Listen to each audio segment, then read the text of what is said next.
Syederalun Komisi 3 DPR RI berencana akan kembali menggelar rapat membahas transaksi janggal senilai 349 triliun rupiah pada pekan depan atau sebelum memasuki masa reses. Berikut informasi selengkapnya.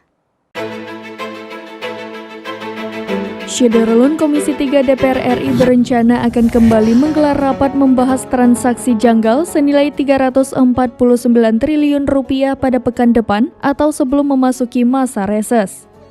Arsul Sani, selaku anggota Komisi 3 DPR RI mengungkapkan, Menteri Koordinator Bidang Politik Hukum dan Keamanan Mahfud MD dan Menteri Keuangan Sri Mulyani hingga Kepala Pusat Pelaporan dan Analisis Transaksi Keuangan Ivan Yustiavandana terkonfirmasi akan menghadiri rapat tersebut.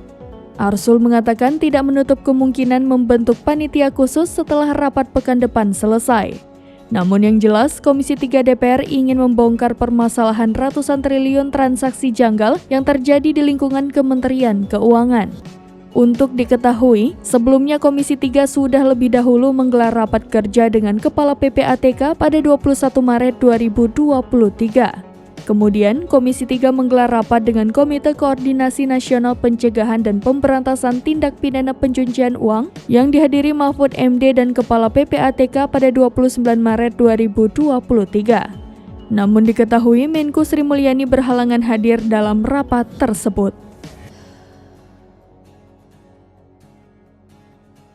Demikian informasi terkini Syederalun, saksikan terus berita lainnya di kanal YouTube Serambi News, website dan Facebook serambinews.com.